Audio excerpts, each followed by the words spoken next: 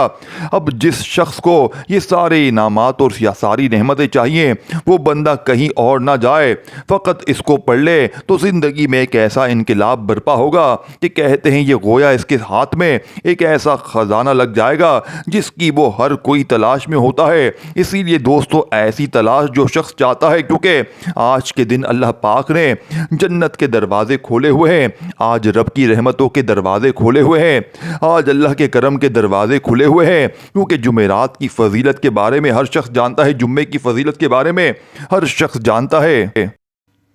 اس لیے کہ اگر یہ تمام فضیلتیں، یہ تمام رحمتیں آپ حاصل کرنا چاہتے ہیں تو پھر آج اللہ نے آپ کو یہ بڑا موقع دیا ہے، تو اس موقع کو ہرگز ضائع نہ کیجیے گا، ورنہ بہت سارے لوگ آئے ہیں، بہت سارے لوگ چلے جائیں گے، بہت سارے لوگ جو ہیں وہ اس کی برکتیں نہیں حاصل کر پاتے۔ اسی لیے وہ لوگ جو بڑے خوش نصیب ہوں گے، بڑے قسمت والے ہوں گے، جو اس مہینے میں اس طرح یہ عبادت کر کے ماہ رجب کے شروع میں ہی، ماہ شعبان کے شروع میں ہی یہ ساری برکتیں سمیٹ لیں گے، تو اس سورہ مبارکہ کو آپ نے دوستو صرف اور صرف 41 بار پڑھنا ہے۔ تو اس سورہ مبارکہ کے بعد کہتے ہیں کہ جس نے اس سورہ مبارکہ کا اس طرح ورد کر لیا، تو اس کے ورد کے بعد، اس کے پڑھنے کے بعد اس کے کسی اور عمل کی ضرورت حاجت نہیں رہتی۔ یعنی آسان لفظوں میں یوں سمجھے، یہاں بیوی یعنی محبت نہ ہو تو محبت بڑھ جاتی ہے، میاں بیوی میں اگر محبت نہ ہو تو محبت بڑھ جاتی ہے۔ اسی طرح کہتے ہیں یہ عمل ایسا ہے جو اسے باقی تمام اعمال سے بے نیاز کر دے گا۔ یہ ایک ایسی طاقتور صورت ہے جس سے زندگی میں آنے والے مسائل کا فوری حل مل جاتا ہے۔ اس لیے کہتے ہیں کہ اس کے ہاتھ میں کائنات کا سب سے بڑا خزانہ لگ جاتا ہے۔ تو اسی لیے دوستو، آپ نے اس ترتیب کے ساتھ اس عمل کو پڑھا تو انشاءاللہ تعالی رحمت خداوندی تمہارے اوپر اس قدر برسے گی جس طرح کہ تم نے کبھی زندگی میں سوچا نہیں۔ اور میں اس کے بارے میں اگر بتاؤں تو اس سے کیا کیا فائدے اور کیا کیا انعامات ملنے والے ہیں تو آپ کو خود اندازہ ہوگا کہ اس میں کیا کیا انعامات اور کیا کیا جب بندہ عمل پڑھتا ہے تو عمل پڑھتے ساتھ ہی اس کو پتہ چلنے لگ جاتا ہے کہ مجھے اس عمل سے کتنا فائدہ ہو رہا ہے، مجھے کیا کیا برکتیں مل رہی ہیں۔ کہتے ہیں اگر میاں بیوی ہوں تو ان کے درمیان محبت بڑھ جاتی ہے، والدین اولاد کے لیے کریں تو ان میں محبت بڑھ جاتی ہے، کوئی شخص کسی کے لیے اس عمل کو پڑھتا ہے تو سب گھر والوں میں محبت اور آپس میں الفت پیدا ہو جاتی ہے، رزق میں برکت آتی ہے، دشمنوں سے جان چھوٹ جاتی ہے، گھریلو زندگی میں برکت آتی ہے، اور اس بندے کی زندگی میں کبھی پیسہ ختم نہیں ہوتا۔ اور جو شخص یہ چاہتا ہے نا کہ کبھی پیسہ ختم نہ ہو، کبھی دولت ختم نہ ہو، کبھی مال ختم نہ ہو، ایک بار اس شخص کو یہ عمل پڑھ لے۔ اس سورت کو پڑھنے کے بعد اگلی سورت جو آپ نے پڑھنی ہے وہ سورہ اخلاص ہے۔ اب اسی ترتیب کے ساتھ یہ مختلف قسم کی تسبیحات ہے جو آپ نے پڑھنی ہے، گویا یوں سمجھیے کہ یہ 5 طرح کی تسبیحات ہیں۔ شعبان لفظ بھی 5 ہے، اس کے اندر حروف بھی 5 ہے، یعنی شین اور آپ دیکھیں لفظ شعبان جو ہے یہ 5 حروف ہیں۔ اسی طرح یہ 5 کی نسبت سے 5 چیزیں جب کوئی بندہ پڑھتا ہے تو پنجتن پاک کی نسبت سے اللہ تعالیٰ اس پر رحمتوں کی تمام دروازے کھول دیتا ہے۔ اگر آپ چاہتے ہیں کہ رحمتوں کے دروازے کھل جائیں، اللہ کے فضل کے دروازے کھل جائیں، انعامات کے دروازے کھل جائیں، تو آپ نے اگلی سورت جو پڑھنی ہے، اس سورت کا نام ہے سورہ اخلاص یعنی جسم، یعنی کہ بسم اللہ الرحمن الرحیم۔ تو جیسے آپ نے پہلی سورت پڑھی، اس سے انسان کی زندگی سے یعنی کہ مایوسی ختم ہو جاتی ہے، اللہ پر یہ توقع مضبوط ہو جاتا ہے۔ یہ سورت ہمیں صبر شکر اللہ کی طرف رجوع کرنے کا بھی درس دیتی ہے۔ تو اس کے اندر بہت ایسی چیزیں یہ دیکھنے میں ہیں، بہت مختصر ہے، مگر اس کے اندر چھپی ہوئی ہدایت اور فضیلتیں ایک مسلمان کی پوری زندگی سنور جاتی ہے۔ تو اسی لیے اگر آپ اپنی زندگی کو فوری طور پر سنوارنا چاہتے ہیں، اپنے حالات بدلنا چاہتے ہیں، اپنے معاملات کو بہتر بنانا چاہتے ہیں، اپنی زندگی کے معاملات کو بہترین کرنا چاہتے ہیں، دیکھیں جمعرات کا دن رحمت قبولیت کا دن ہے۔ حدیث مبارکہ میں جمعرات کے دن بندوں کے اعمال اللہ کے حضور پیش کیے جاتے ہیں، اسی لیے نبی پاک جمعے کے دن کثرت سے روزہ رکھتے تھے، اور جمعرات اور جمعے کی درمیانی شب یعنی کہ قبولیت کی یعنی دعاؤں کی قبولیت ہوتی ہے، یہ خاص گھڑیاں ہوتی ہیں، خاص وقت ہوتا ہے۔ اس کے بارے میں حدیث مبارکہ میں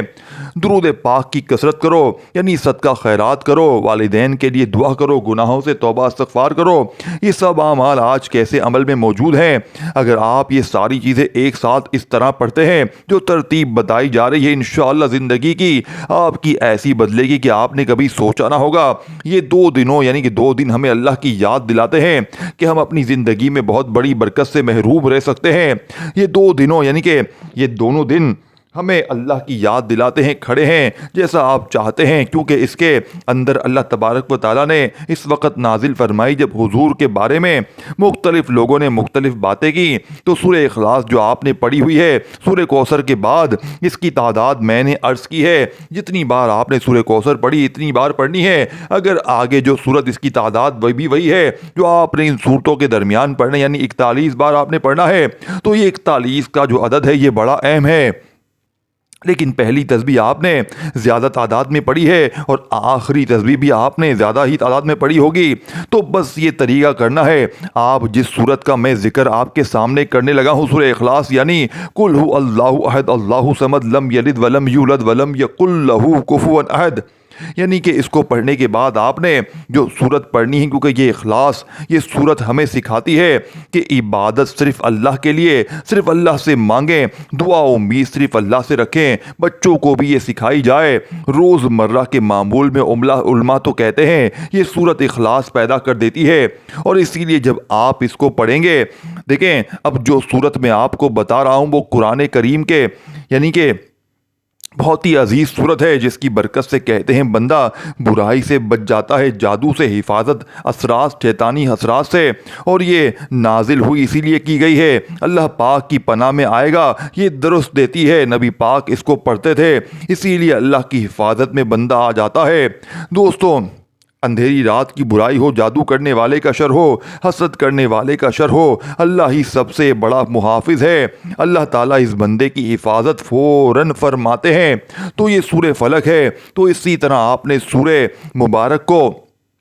بسم اللہ کے ساتھ پڑھنا ہے اور 41 بار پڑھنا ہے۔ اس کے بعد آخری تسبیح جو ہے اس کو بھی آپ نے صرف 70 بار پڑھنا ہے۔ اس سے حسد سے حفاظت، بچوں پر اس کو دم کیا جا سکتا ہے، خود اپنے اوپر جب عمل مکمل کر لیں تو اپنے اوپر بھی دم کریں، اس سے انشاءاللہ جو رکاوٹیں ہیں، جو بندشیں ہوں گی، اللہ پاک اپنے فضل سے اپنی رحمت سے ختم فرما دے گا۔ اب جو تسبیح پڑھنا ہے اس کے پڑھتے ہوئے تصور یہ رکھنا ہے کہ اللہ تعالیٰ میری تمام خطاؤں کو معاف کر رہا ہے۔ جو میں نے آپ کو عرض کی ہیں یہ وہ تسبیح ہیں، استغفر اللہ استغفر اللہ استغفر اللہ۔ اس کے بعد درود پاک پڑھنا ہے، اس کے بعد اول آخر درود پاک کے ساتھ دعا مانگے، انشاءاللہ ہر دعا قبول ہو جائے گی۔